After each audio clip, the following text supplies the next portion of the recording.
Dear society, please stop asking women to get pregnant first before marriage as a fertility test or as a proof of fertility. Please stop. Now, before we start this conversation for today, I'd like to welcome you all. Thank you for being here. So, welcome. My name is Ola of the Fertility Conversations. And if this is your first time here, again, welcome. Thank you for being here. Remember to subscribe. That way you get notifications for any new videos or reels that I put up on a weekly basis. Yeah, so you've done subscribing? Great, thank you. So now let's get to the conversation of today. Have you heard of those stories or situations where a couple is about to get married, maybe they're engaged, and then the woman is told to get pregnant first before they actually get married because she needs to prove her fertility to confirm that she can actually get pregnant? Have you heard of those stories? Well, it's actually quite common. As crazy as it sounds, people do that. Now, the issue I have with this, I have a lot of issues about it, and I'm going to list at least 4 or 5 issues that I have with this. And if you've had that happen to you, or if you've heard of it happening, please share your thoughts in the comments as well. So firstly, for the couple getting married, as a woman, if a guy tells you to get pregnant first to prove your fertility, how will that make you feel? So basically, that whole point, is it just to prove that you can have children, and is the whole marriage just about having children? Isn't a marriage about supporting each other, supporting each other's long-term goals, building a life together, building a legacy together? Of course, people that want children also want to have children as part of the desires of a marriage, but that shouldn't be the only or the most important factor. And if it is, as a guy, why didn't you just get a surrogate then? If a guy or his family is going to prioritize the woman getting pregnant first before she can get married to him, then why don't you get a surrogate? Get an egg donor, get a surrogate, and then you can try to have as many children as you want with that surrogate or with different surrogates. But if you want to get married to a woman, certainly you don't want her to feel like that's the only reason why you're getting married to her. Imagine the tables turned around. That if she says, unless you can prove your fertility, she's not going to get married to you. How would that sound? How would that make the woman feel? And how would it make you feel as a guy if that was told to you, right? Because you're pretty much saying that that woman only has value if she can get pregnant and have children. Is that really the case? That's one issue I have. Another issue I have with this kind of situation is, what if the man has male factor infertility? I know that in our society, and in many societies across the globe, people try to pretend that male infertility does not exist, but in reality it's rising globally. And research has shown that when a couple is trying to have babies, in actual fact, 40 to 50% of those cases, the issue is with a guy. So male factor infertility. Now imagine that in this situation where the woman has been told to prove her fertility by getting pregnant before they get married, imagine the guy has male factor infertility. Maybe he has 0 sperm, azoospermia.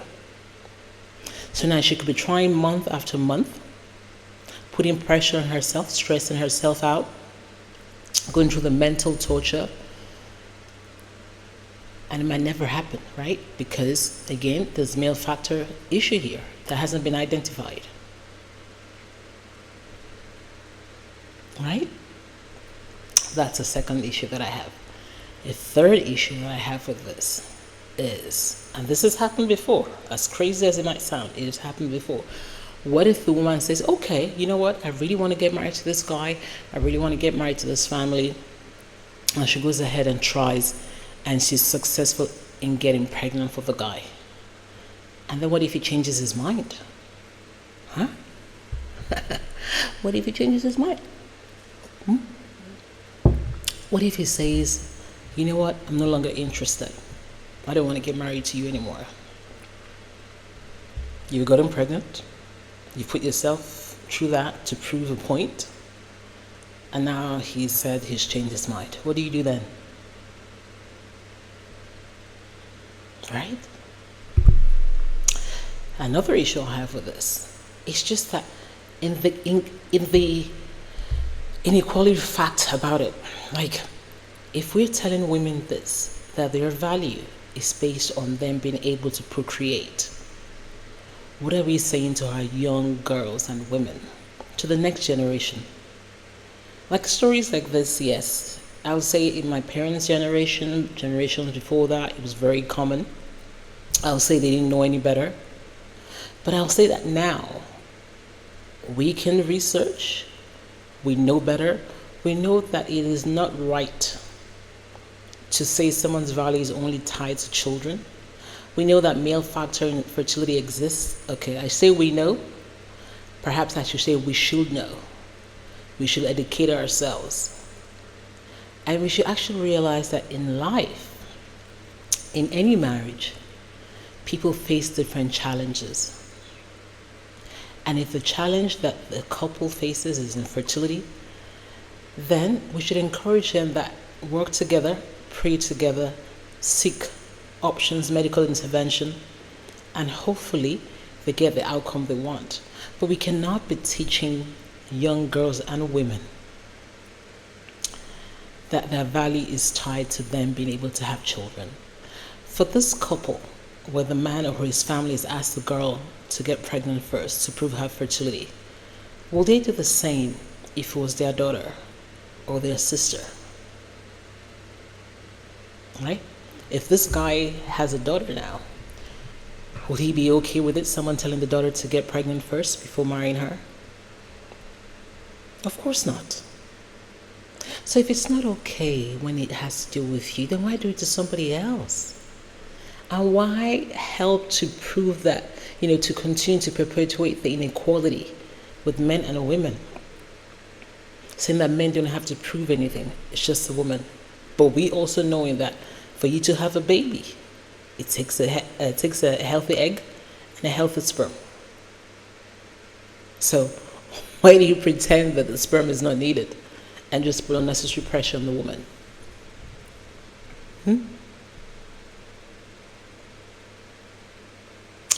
And lastly, actually, probably not lastly, but the last one I'm going to speak about regarding this issue is what if the woman gets pregnant? Then they go ahead and get married. And then she has a pregnancy loss. Yes, I understand that one wants to have a pregnancy loss and it is horrible. God forbid, right? Right, okay. But the reality is 1 in 4 pregnancies end in a loss. So if she got pregnant and then she loses a pregnancy after they've gotten married, what then happens? Is she still worthy of the marriage? Or do you divorce her now? And what if it's hard trying to get pregnant the second time? What if she faces secondary infertility? Do you then kick her out and marry somebody else? Or do you just hold each other's hands, support each other, again access medical intervention, and hope and pray that the options you explore yield the outcome that you desire? So there are many issues with this whole thing, but it's just that it was really common before, but it is still happening. And that's not acceptable. We just cannot be doing that. We need to educate ourselves. We cannot continue with outdated beliefs and practices. Just because generations previously did that, and even though it was wrong, they did it, doesn't mean we need to continue passing that on, that kind of trauma. We cannot keep passing that on. So when we know better, we need to do better. So, couples looking to get married, Men, in-laws, please stop asking women to get pregnant before marriage to prove their fertility. It is wrong. That is not what marriage is about. Let's instead advise the couples to have fertility testing, both of them, to see if there are any issues, and if there are, to talk about the options that are available, options they're willing to explore, and hope and pray that they get the desired outcome. Let's also be encouraging young girls and young boys to understand fertility and how it works, and that infertility can impact men and women, and it doesn't make you less of a man or less of a woman. Let's stop tying people's value to their fertility, especially in our society where we are so religious and we say that God gives children. Children are a blessing from God. So if they're a blessing from God, then why are we blaming people that are unable to have children? Why are we pressuring women to get pregnant first before marriage? That's where I'm going to stop for today. But as I said earlier, if you've heard of this before, or if you've experienced it, or you know someone who has, please share your thoughts in the comments. And please share this video with your friends and family. Let's keep having this conversation. Let's keep raising awareness about fertility issues, about infertility. Let's keep encouraging people, the society, to support individuals and couples looking to and trying to conceive. Let's keep reminding people to be kind, because you just never know what people are going through. Again, my name is Ola of the Fertility Conversations. Thank you for being here. If you haven't subscribed, please remember to subscribe. And yeah, until next time. See you then. Take care and God bless.